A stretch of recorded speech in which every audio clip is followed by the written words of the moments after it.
You might be wondering how likely it is for you or someone close to you to get an anxiety disorder. Today I'll cover the top 6 most common anxiety disorders. I'm Michael Burrows, I'm a clinical psychologist and have been specialising in anxiety disorders for the past 6 years. I'm going to talk about the types of anxiety you're most likely to be diagnosed with, and at the end of the video I'll tell you how likely it is to get any anxiety disorder in your lifetime. Before you watch any further, comment in the comment section below what you think the most common anxiety disorder is. Go on, I'll wait.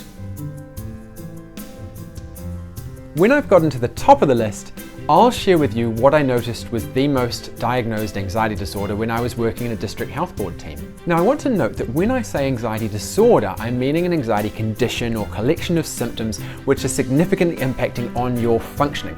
Anxiety may be interfering with your work, making it hard to enjoy your leisure time, or making it difficult to socialize. There are going to be others who experience anxiety but would not be diagnosed as having a disorder. It's actually odd and the extreme for a human to have no anxiety about anything. We all have adrenal systems. Alright, number 6 is OCD, Obsessive Compulsive Disorder. This is when you have recurrent unwanted thoughts or obsessions, along with repetitive behaviors, compulsions. Compulsions, for example, hand washing or checking, did I turn those lights off? Is my stove still on? Are done in the hope of nullifying or preventing the thoughts and associated discomfort, but only provides temporary relief. However, trying not to do these ramps anxiety up. You have a 2.3% likelihood of experiencing the above collection of symptoms at some point in your life, though this becomes less likely the older you get. If you are experiencing these, you most likely would have had less severe versions of these thoughts from when you were younger. You may have avoided cracks in the pavement or counted in your head as a form of compulsive behavior. The interesting thing about OCD is that research shows that pretty much everyone experiences the unwanted thoughts, like, what if I push that person off that cliff, or what if I'm a pedophile? What differentiates people with OCD is that they are anxious about these thoughts and try to prevent them, while most people go, well, that was weird, oh well, and the thought drifts off. Number 5, panic disorder. With this disorder, as you might expect, you get lots of panic attacks, unexpected and repeated episodes of intense fear, along with physical symptoms like chest pain, heart palpitations, and shortness of breath. Fear of these leads to avoidance of activities or places in order to avoid the symptoms. In the extreme, this can lead to agoraphobia, which is where it becomes difficult to leave your house. Your chance of panic disorder is 4.7%. So if you lived 20 lives, you would likely experience the disorder during one of them. Or if you know 20 people, one of them would be statistically likely to have panic disorder at some point. Next up, number 4, which is generalized anxiety disorder. People with this experience almost constant anxiety, exaggerated worry, and tension. This comes with a 5.7% likelihood. And number 3, PTSD, post-traumatic stress disorder, which is what Becky is going through at the moment. PTSD comes from exposure to a terrifying event during which you felt very threatened. Your memory of this event can then be triggered repeatedly by things that remind you of the event. This causes a partial or full reliving of the event, or a flashback.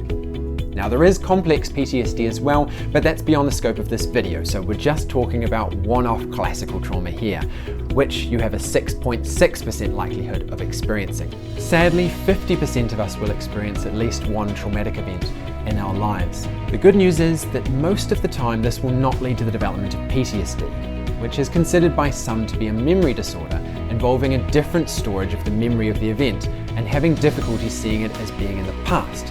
So it feels like it's happening again now in the present, causing intense anxiety while being safe from the past danger. Now, the second most common type of anxiety, social anxiety disorder. This involves an overwhelming sense of anxiety and self-consciousness in social situations. You may experience this anxiety in a broad array of social situations or only in specific ones, for example, eating in public.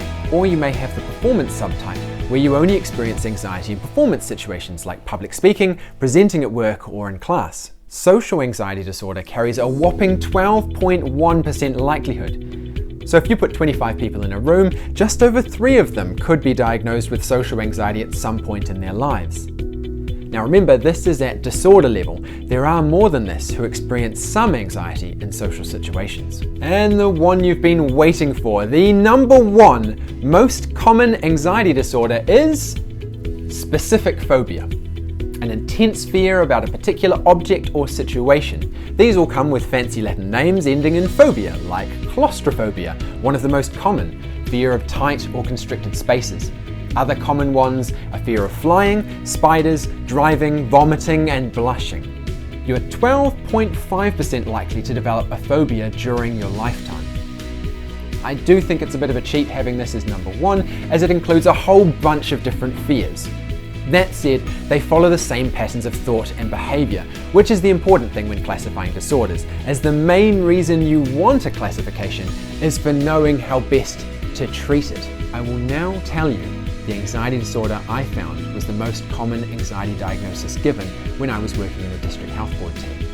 This was anxiety disorder NOS. No, not anxiety about nitrous oxide. Anxiety disorder not otherwise specified. This diagnosis is used when someone has severe enough anxiety to warrant being diagnosed with a condition, but don't meet the full criteria for any single condition. For example, to meet the criteria for PTSD, you need to meet criterion A through H. If you only met criterion B, D, and F, you couldn't get a PTSD diagnosis.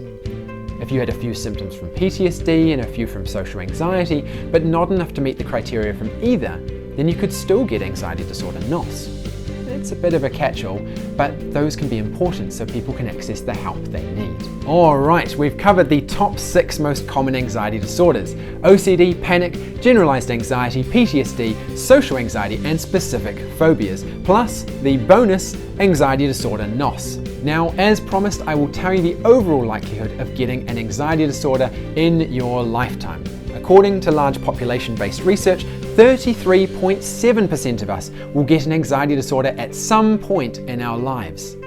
That's a third of us. You may be thinking, Michael, all of the disorders you mentioned earlier add up to more than 33.7. The thing is though, anxiety disorders are commonly comorbid. It's common to have more than one. The most likely of them to cross credit is agoraphobia, which is most commonly comorbid with social anxiety disorder, then panic disorder, and then with a specific phobia. I want to say all of these disorders are treatable. The longer you've had it for, the more embedded the thinking patterns that maintain the disorder, so usually the longer treatment will be.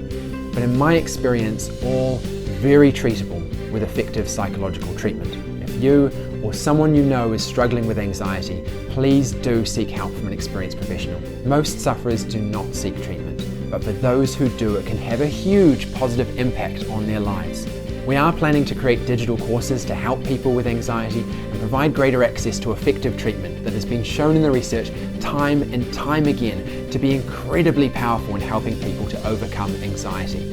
If there is a particular anxiety course you would like us to create, please suggest it in the comment section below.